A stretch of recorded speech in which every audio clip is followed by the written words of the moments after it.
उपासना के रह नहीं पाती थी, हर पल उसे शिव की भक्ति चाहिए। जब इसका पुत्र हुआ तो बलधरा ने हाथ जोड़कर निवेदन करा, भोले बाबा जैसी भक्ति मुझ में है ऐसी भक्ति मेरे पुत्र में हो, और इस पुत्र को आप अपने पास में रखिए संजो कर। बलधरा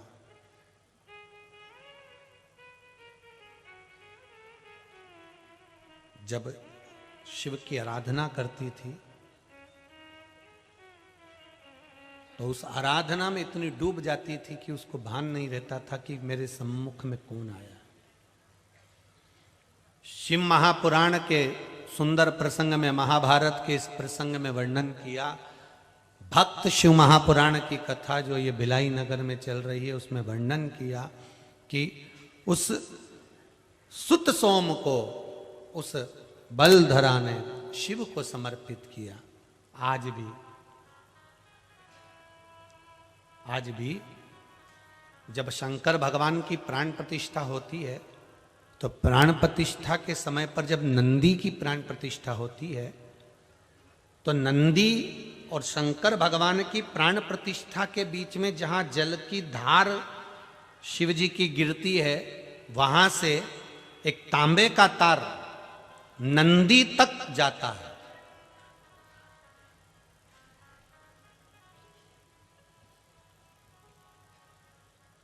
ब्राह्मण लोग जब प्रतिष्ठा करते हैं तो नंदी जहां बैठता है वहां से शिवलिंग तक एक तांबे का तार जाता है।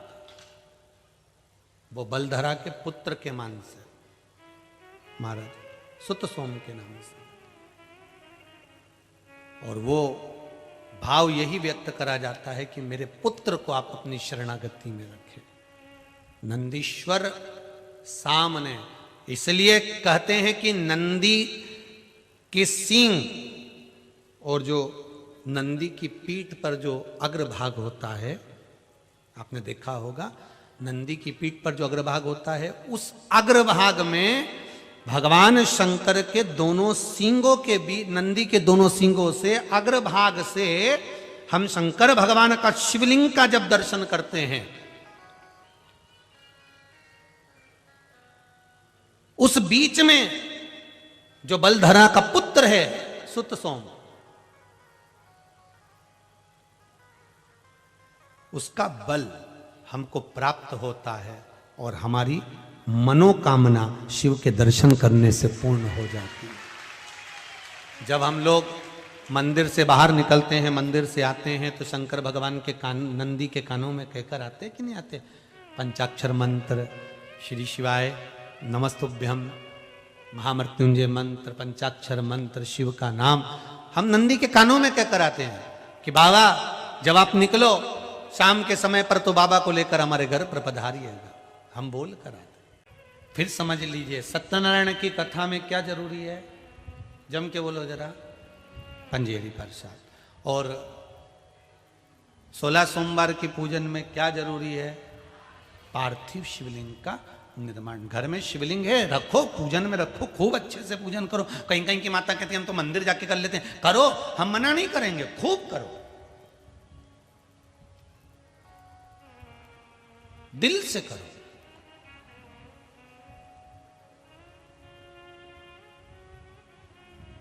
पर बालू मिट्टी के बनाए भोलेनाथ,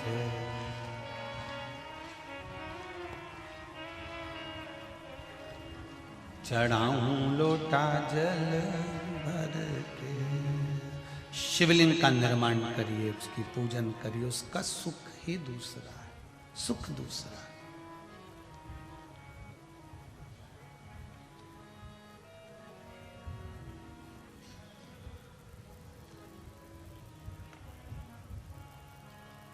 क्या होता है शिवलिंग के निर्माण से?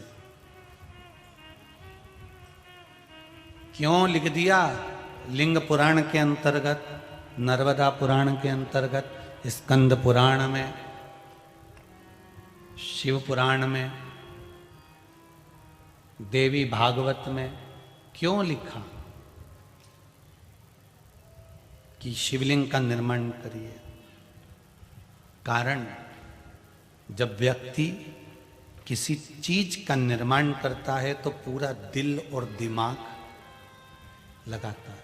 लगाएगा कि नहीं लगाएगा? दिल भी वहां लगाएगा, दिमाग भी वहां लगाएगा।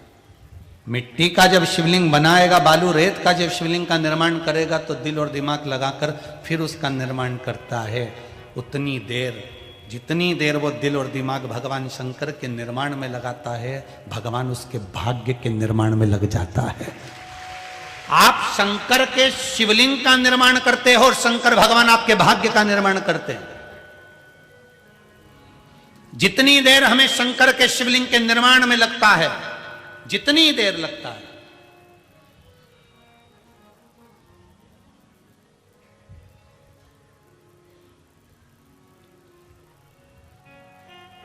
जितना समय हमें शंकर भगवान के शिवलिंग के निर्माण में लगता है, उतनी देर भगवान शंकर भी होता है। किसी किसी का शिवलिंग जल्दी बन जाता है, किसी किसी का शिवलिंग देर से बनता है, किसी किसी का शिवलिंग बनाने में उसको टाइम लग जाता है, किसी किसी की मिट्टी गीली हो जाती है तो उसको सुखाने में टाइम लग जाता है, किसी किसी ने नंदी बनाया तो वो फैल गया, किसी ने शिवलिंग बनाया तो वो नीचे हो गया, तो वो किसी किसी को टाइम लग। तो समझो कि उसने शिवलिंग बनाया तो उसका तुरंत बन गया, तुम्हारे शिवलिंग में टाइम क्यों लग रहा है? तो जरूर समझ जाना कि भगवान मेरे को गढ़ने में थोड़ा समय लग रहा है, मतलब मेरे भी भाग्य को भगवान को लिखने में थोड़ा समय लग रहा है, इसलिए मेरा शिवलिंग बनाने में मुझे थोड़ा सा समय लग रहा है, मुझे थोड़ा समय। शिवाय नमस्तुभ्यं श्री शिवाय नमस्तुभ्यं श्री शिवाय नमस्तुभ्यं श्री शिवाय नमस्तुभ्यं श्री शिवाय नमस्तुभ्यं। भगवान शिव का मंत्र। बलधरा का नियम था शिवलिंग का निर्माण करना, पूजन करना, अर्चना करना, आराधना करना। उसमें बल कहाँ से आता था? एक नारी होकर, स्त्री होकर उसमें इतना बल कहाँ से आ गया? तो ये बल किसी दूसरे का नहीं है, ये बल शिव का है। किसका बल है? शिव का। आप अगर शंकर के मंदिर में जाकर एक लोटा पानी चढ़ा रहे हो तो आपके जीवन में आप किसी के भी सामने दम से खड़े हो सकते हो कि हाँ, मुझे पीछे से सपोर्ट करने वाला मेरा देवाधिदेव महादेव मेरे पीछे खड़ा हुआ है। अकाल मृत्यु वो मरे जो काम करे, चंडाल का काल उसका क्या बिगाड़े, जो भक्त हो महाकाल का। मेरे पीछे महाकाल खड़ा हुआ है, मेरे पीछे देवाधिदेव महादेव खड़ा हुआ है, क्यों घबराऊं? अगर सही रुद्राक्ष आपके पास में है कुबेरेश्वर बाबा की धरा का, तो ये विश्वास मानकर चलिए कि कैसा भी रोग हो उसका निदान रुद्राक्ष का जल कर ही देता है, वो वही बैठता है। ये शिव शंकर शंभो शरणे मांग दुख कालो दया कारी दर्शन। शिव पर चढ़ा हुआ जल या रुद्राक्ष का जल या बेलपत्र। एक बात और आप लोगों से कहना चाहेंगे, बहुत अच्छे से सुनिए। कई लोग शिवजी पे चढ़ी हुई बेलपत्र रोज खाते हैं तो उनका मुंह छार छार भी हो जाता है।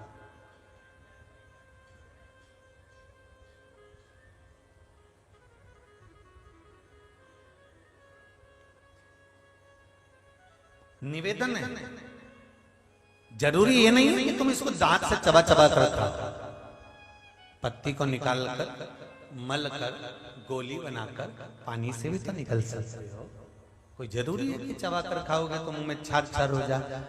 रोज नहीं खा सकते, मुंह छार हो रहा है, हफ्ते में एक बार शिव जी पे चढ़ी हुई बेलपत्र लाकर अपने मन में भगवान की भक्ति का स्मरण कर कर, शुगर है, बीपी है, ब्लड प्रेशर ऊंचा नीचा हो रहा है, दवाइयां बंद नहीं हो रही, शुगर में इंसुलिन लेना पड़ रहा है, तो मेरा तो निवेदन रहेगा जितने लोग इंजेक्शन ले रहे हैं, इंसुलिन ले रहे हैं, उनसे कहूंगा कि बेलपत्री शिवजी पे चढ़ी हुई आप प्रतिदिन सेवन तो करना चालू करो, फिर जांच कराओ, आपका इंजेक्शन लेना बंद हो जाएगा निश्चित। पर विश्वास शंकर पर होना चाहिए, शिवर वाले महाराज पर नहीं।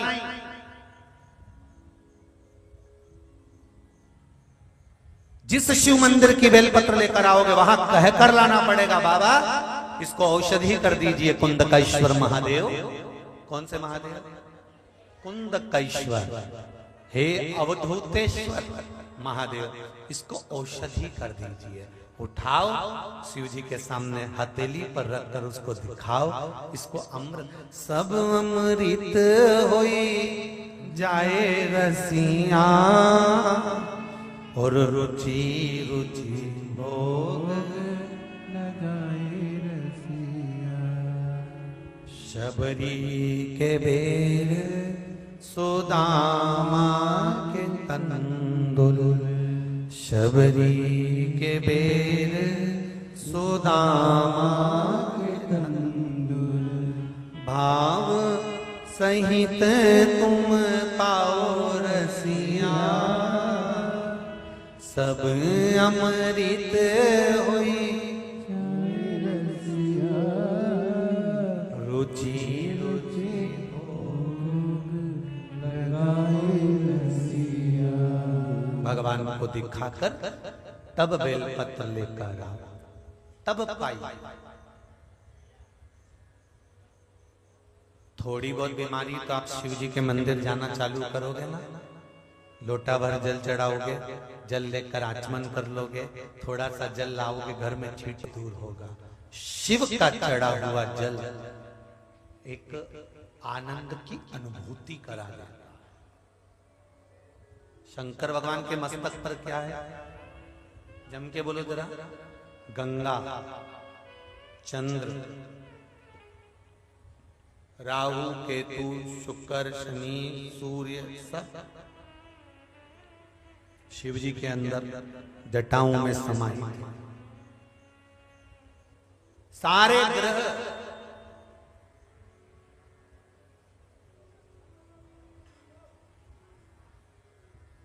अपने आप शिव की भक्ति तो करो, सब कुछ वो संभाल ले।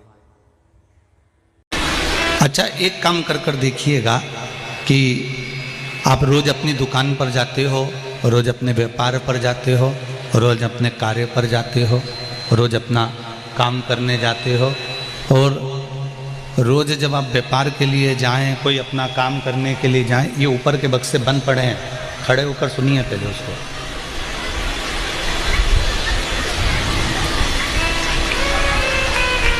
आप रोज व्यापार के लिए जाएं, या आप अपने काम के लिए जाएं, या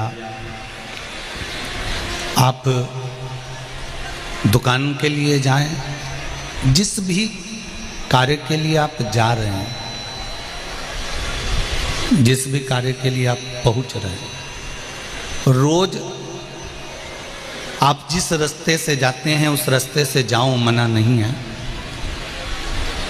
जब आपको लगे कि मेरी दुकान ठीक नहीं चल रही, मेरा यह कार्य सफल नहीं हो रहा, मेरा यह कार्य पूर्ण नहीं हो रहा, तब आप एक काम करो, मार्ग दूसरा बदल लो, और जिस मार्ग में शंकर जी का मंदिर पड़ता हो, जिस मार्ग में शिवालय पड़ता हो, शिव मंदिर पड़ता हो, भगवान शंकर का द्वार पड़ता हो, उस रास्ते से निकलकर जाना प्रारंभ कर दो।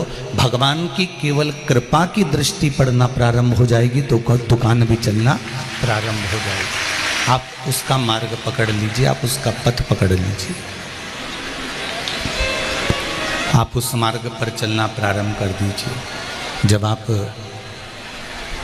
भगवान के मार्ग की ओर चलना प्रारंभ कर देंगे, भगवान के पथ से जाना प्रारंभ कर देंगे, तो अपने आप आपका कार्य सफल होना प्रारंभ हो जाएगा।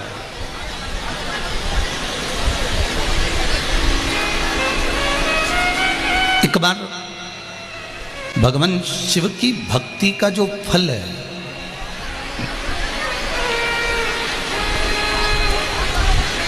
पहले भी कथा में कहा, ये जरूरी नहीं है कि आप शंकर भगवान को एक लोटा पानी चढ़ाने रोज जाएंगे, और दबाव में जाना भी मत। कल कथा में कहा था कि कोई आपको डराए, कोई आपको धमकाए, कोई आपको चिल्लाए कि मंदिर जाओ, उससे नहीं जाना।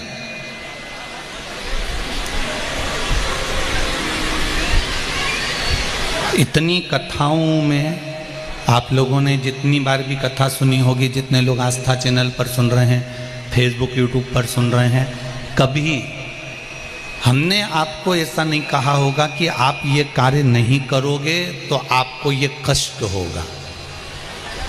ये तो आपके दिल की बात है, ये तो आपके हृदय की बात है, ये आपकी चित्तवृत्ति की बात है,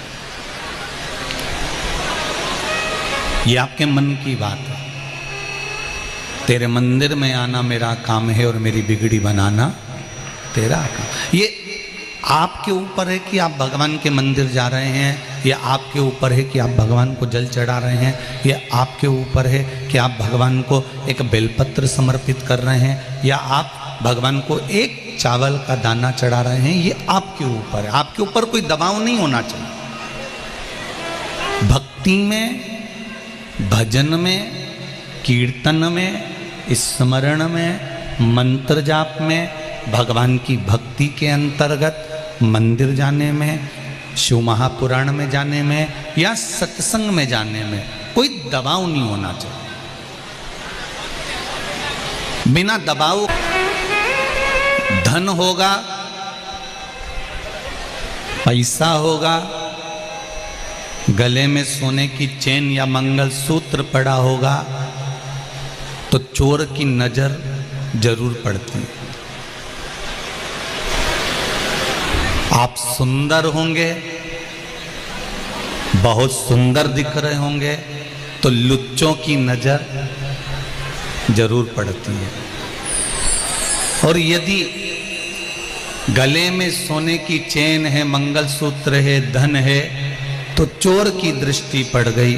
सुंदरता थी तो लुच्चों की दृष्टि पड़ गई। और अगर मुख में श्री शिवाय नमस्तुभ्यम है तो शिव की दृष्टि जरूर पड़ती है, ये निश्चित है।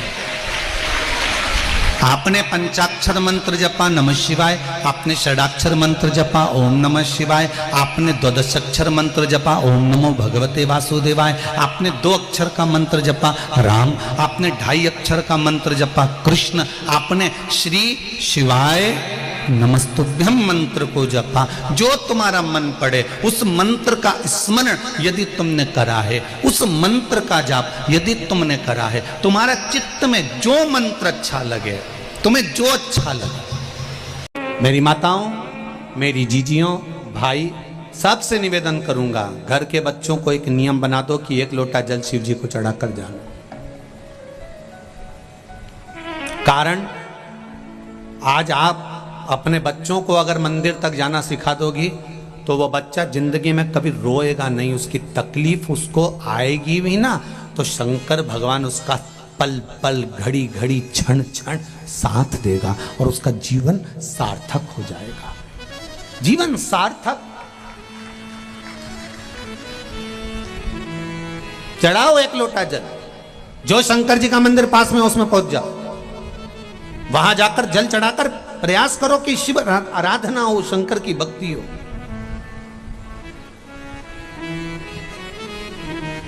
हां, अगर 1 लोटा जल, उसमें थोड़ा सा चंदन का छींटा, एक सफेद पुष्प शिव जी पर चढ़ाकर उस चंदन के जल को, लाल चंदन मिल जाए तो ज्यादा अच्छा। कौन सा चंदन? लाल चंदन। लाल चंदन का जल शंकर भगवान पर धीरे धीरे अपने हृदय की कामना कर कर समर्पित करें। सुनेगा।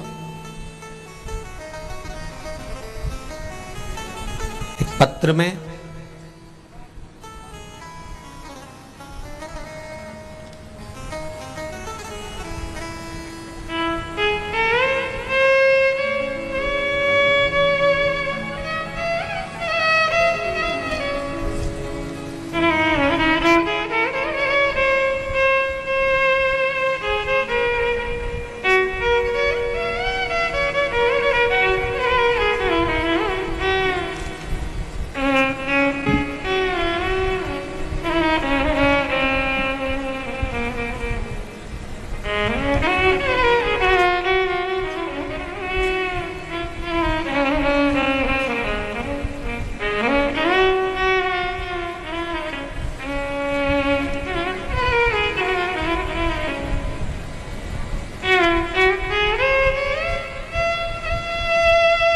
जिला चुरू से तहसील सरदार शहर के रहने वाली हूँ। तुलछा देवी स्वामी पत्नी हरिदास स्वामी कहीं बैठे हों तो हाथ हिलाइएगा। कहीं बैठे हों तो हाथ हिलाइएगा। अच्छा उधर हैं क्या? पीछे हैं? ठीक है। श्री शिवाय नमस्तुभ्यं। हम दोनों हाथ हिला दो एक बार। अच्छा दिख गए ठीक है ठीक है दिख गए। एक बार फिर से हाथ हिला दो। श्री शिवाय नमस्तुभ्यं। 2021 से हम कथा श्रवण कर रहे हैं। पिछले 25 साल से मेरे पति की दवाई चल रही थी किडनी लीवर की। क्या क्या रोग थे गुरुजी, क्या वर्णन करें। रातों को नींद नहीं आती, सुबह शाम नींद की गोली लेना पड़ती, बड़ी हालत खराब थी। इस साल फरवरी के महीने से आपकी बताए लगातार कथा देख रहे हैं। मैंने भोले बाबा के मंदिर में जाकर भगवान से प्रार्थना करी कि मेरे पति की दवाइयाँ बंद करवा दीजिए, और बाबा की कृपा से 1 लोटा जल 1 बेलपत्र का प्रयोग प्रारंभ करा। बाबा की कृपा हुई, और ऐसी कृपा शिव जी की हुई गुरुजी कि ना किडनी की, ना लीवर की, और ना शुगर की, ना बीपी की, सारी दवाइयां बाबा ने बंद कर दी है। मैं बाबा को धोख लगाने के लिए आई हूं, परिवार के साथ प्रणाम करने के लिए आई हूं।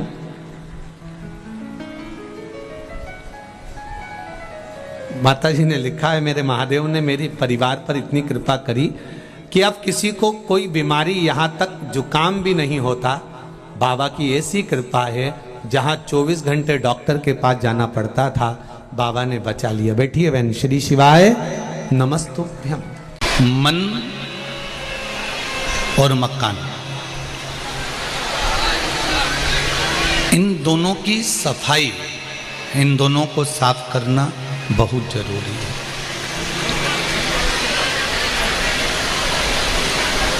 मकान में ज़्यादा धूल जम जाती है तो उस कमरे के अंदर जिसमें धूल जमी हुई है, उस कमरे में कोई जाता नहीं है, उस कमरे में कोई पहुंचता नहीं है। और मन में अगर धूल जम गई, मन के भीतर अहंकार की अगर धूल जमी है, तो उसमें भी परमात्मा प्रवेश नहीं करता, उसमें भगवान नहीं आता। अच्छा, एक बात का विचार करिए, अपने हृदय पर एक बात का स्मरण करिएगा कि घर की धूल को, घर में जो धूल है उसको तो आप एक कपड़ा ले लेते हो, उस कपड़े से झटक देते हो, उस कपड़े से झड़ा देते हो, उस कपड़े से साफ कर देते हो, पर जो भीतर की धूल है, अपने अंदर की जो धूल है, उसे किस कपड़े से झड़ाओ। तो शिव महापुराण की कथा कहती है, वो कपड़ा कोई दूसरा नहीं होता जिससे धूल जड़ाई जाती है, अहंकार की। अहंकार की धूल को झड़ाने के लिए गुरु की वाणी का जो कपड़ा होता है, उससे सारी धूल अपने आप जड़ जाती है। गुरु की वाणी की जो धूल है, गुरु की वाणी का जो कपड़ा है, उससे अहंकार, काम, लोभ, वासना, तो धूल को झटकना जरूरी है। उसी तरह भीतर उठने वाले अहंकार को अभिमान को, अहम को शिव महापुराण के माध्यम से झटकना जरूरी है। किसी गुरु की शरणागति, परमात्मा के दरवाजे की शरणागति, भगवान के चौखट की शरणागति, भगवान की भक्ति की शरणागति, गुरु चरणारविंद की शरणागति हमको कुछ फल अवश्य देती है। मात्र एक दुर्वा,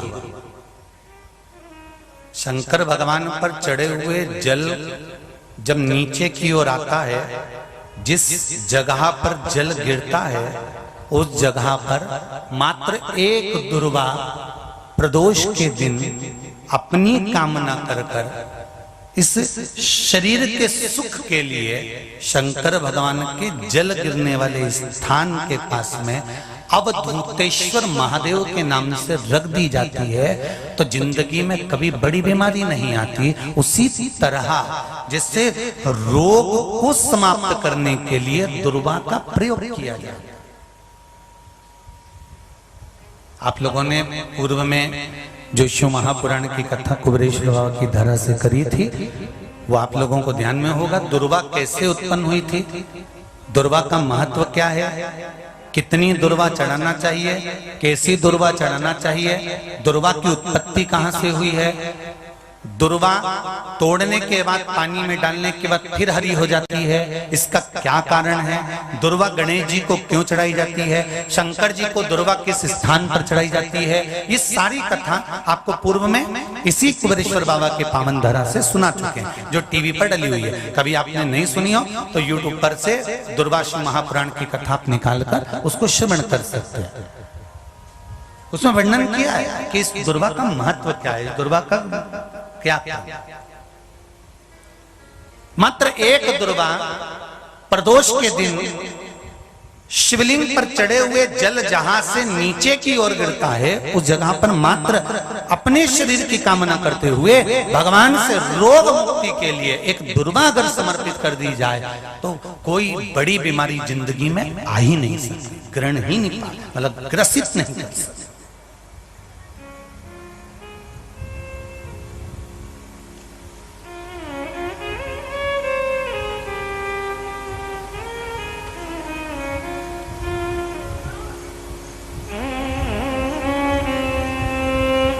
एक और अच्छी बात है, बहुत ध्यान लगाकर सुनिएगा जरा। जितने आस्था चैनल पर सुन रहे हो, यूट्यूब पर सुन रहे हो, फेसबुक पर सुन रहे हो या इस पंडाल में श्रवण कर रहे हो, बहुत सावधानी से ध्यान दीजिएगा। कभी श्रावण महीने में अगर आप शंकर जी के मंदिर में जाएं और शिव मंदिर किसी वृक्ष के नीचे हो, बट वृक्ष के नीचे हो, चाहे पीपल के वृक्ष के नीचे हो, चाहे वो आंवले के वृक्ष के नीचे हो, चाहे वो बेलपत्री के वृक्ष के नीचे हो, चाहे वो शमी के वृक्ष के नीचे हो, चाहे जिस वृक्ष, कोई भी वृक्ष के नीचे अगर कोई शिवालय है, शंकर जी का कोई मंदिर या शंकर जी का कोई शिवलिंग रखा हुआ महाराज, तो एक दुर्वा किसी भी श्रावण महीने में तुम जब भी किसी शिवालय में जाए, जिस वृक्ष के नीचे शिवलिंग हो, उस शिवलिंग पर ये शिवलिंग रखा हुआ है, ये जलाधारी है, जलाधारी पर जहां शिवलिंग रखा हुआ है वहां कटी भाग है, कटी भाग माता पार्वती जी का हस्तकमल, उसके ऊपर रखा हुआ है शिवलिंग, सामने अशोक सुंदरी और भगवान शंकर के दोनों पुत्र गणेश कार्तिकेय, ऊपर से जल गिरता है जया विषहारा शामलीवारी दौतली देव, ये भगवान शंकर की 5 बेटियां। तो जो कटी भाग है, इस कटी भाग पर अगर मात्र एक दुर्वा समर्पित कर कर, जिसकी किडनी या लीवर डैमेज हो रहा हो, काम नहीं कर रहा हो, या किडनी लीवर में कोई तकलीफ हो रही हो या डायलिसिस चल रहा हो, तो मात्र एक दुर्वा उस कटी भाग पर श्रावण महीने में समर्पित कर कर उस दुर्वा के 7 टुकड़े कर कर 7 दिन प्रतिदिन सुबह के समय पर उसको चबाकर खा लेने पर या निगल जाने पर धीरे धीरे धीरे धीरे डायलिसिस बंद होने लगता है और किडनी लीवर अपना काम करना प्रारंभ कर देते हैं। दुर्वा कोई साधारण नहीं है।